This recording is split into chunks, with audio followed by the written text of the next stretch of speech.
সামনে আর জানুয়ারি মাস, 1 জানুয়ারি। জানুয়ারি মাসও আমরার দেশ কিছু বাইয়াই নকল পিকনিক খাওয়া লইয়া পাগল হয়ে যায়।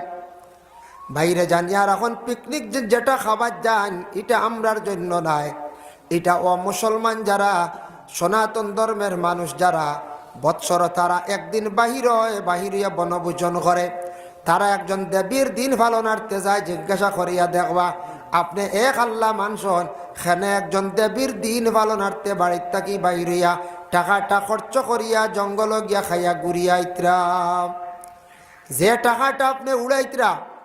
কিছু বাইয়ানতে আমরার দেশ জানুয়ারি মাসের মধ্যে ভাগল হয়ে যান পিকনিক খাইদা, বাইরে এই টাকাটা যেন এমন খারাপ রাস্তার মধ্যে খরচ করডা, ঝান্ডা নাই টাকা এই টাকা দিয়া যদি কোনো খাওয়ার বস্তু আনিয়া বাড়িতে মা বাপ বনিন্তরে লিয়া যদি খায়ন তাহলে একটা শান্তি পাইলাও নে, সব অংশীদার হইলাও নে, মা বাবার মন খান খুশ হইল নে।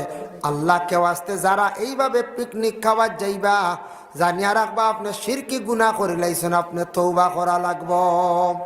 কোনো মহল্লার কোনো ছেলে যদি ইলা যায় ফয়লা বাপে কঠিন পদক্ষেপ নেওয়া আর মহল্লার মানুষে এরারে খুব কড়াভাবে জিজ্ঞাসা করক্কা বলে পিকনিক ওইবার গেছো কি আর যাইবাই না, আর গেলে এক গড়ি।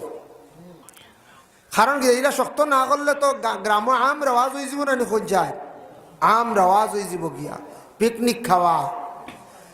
এই অবস্থায় যদি গিয়া খারাপ রাস্তায় গিয়া যদি কোনো মানুষ যদি মারা যায় ও নিয়তে বারো অ্যাক্সিডেন্টে মরলে এই মানুষ জাহান্নাম ছাড়ার কোনো রাস্তা নাই, বুড়া নিয়তে গেছে। যেমন তার দলিল আমি একটা ঘটনা আপনাদের সম্মুখে আনি, আর ঘটনা যদি এটা বুখারী শরীফের হাদিস, লম্বা হাদিস।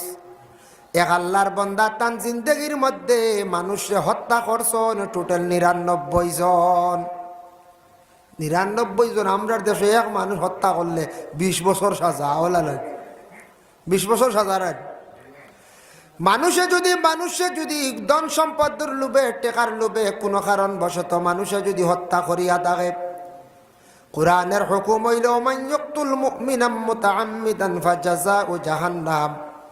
মানুষে যদি ইচ্ছাকৃত অবস্থায় যদি হত্যা করে, ধন সম্পদের লোভে যদি হত্যা করে, কোনো অ্যাক্সিডেন্ট নাই, এই মানুষের ঠিকানা হইল গে জাহান্নাম। জাহান্নাম ছাড়া তার কোনো রাস্তা নাই। কোরআনের হুকুম, কোরআনে হর এগু দুসরা মাত কিয়ামতের দিন যদি আল্লাহ তানোর ছাড়ি দিন এখানে আমরা কইতাম পারি না, তবে আল্লাহ কই লিছন জাহান্নাম ছাড়া তার কোনো রাস্তা নাই। বেটায় ৯৯টা হত্যা করছে, আল্লাহ চাইলে মাফ দিলেই তো পারে, এগু আল্লাহর ব্যাপার। কিন্তু আল্লাহ কইয়া দিছন মানুষ হত্যা করা মহাপাপ, মানে বড় গুনাহ কবিরা, এরা জাহান্নামী। বেটায় ৯৯ হত্যা করে আখতা ভিতরে আল্লাহর খওফ আই গেছে, ডর আই গেছে, তাকওয়া আই গেছে। কইলরে আমি খিতা করতাম গুনাহ কিলা মাফ করাইতাম। বাড়ি থাকি গুনাহ মাফ করাইবার জন্য বাহির হয়ে গেছে। যাইতে যাইতে রাস্তার মধ্যে গিয়ে একজন মানুষ পাইল, পাওয়ার পরে জিজ্ঞাসা করলেন আলিম সাহেব। কইল আলিম সাহেব হক্কা চান, জীবনে অত গুনাহ করছি, গুনাহটা কিভাবে মাফ করাইতাম? বলে কি গুনাহ? বলে ৯৯ জন মানুষকে হত্যা করে রইলাম। বলে আমার জানা মতো এক হত্যার গুনাহ আল্লাহ মাফ দিব কিনা? তুমি ৯৯ হত্যা করছো, ইটা গুনাহ তোমার কোনো অবস্থায় মাফ নাই। হইতে গুছা উঠি গেছে। বলে আমি তান কাছে আইলাম একটা ফায়সালা পাওয়ার লাগিয়া, শান্তি পাওয়ার লাগিয়া। আল্লাহর বান্দা আমার এমন জবাব দিলা, তে আল্লাহ ৯৯ মাফ দিলে ১০০ দিব। লগে তরবার আসলো, লগে লগে ও আলিম সাবরে আবার হত্যা করি লাইছি। কত হইল? ১০০ নাই দিলে আল্লাহ সারা দিতে, আনাইলে নাইতে তুমিও লইলাও, এনরে উড়াই দিছে। বেটার লগে তরোয়াল আসলো, ১০০ হুরাইছে, বুঝাইছেন?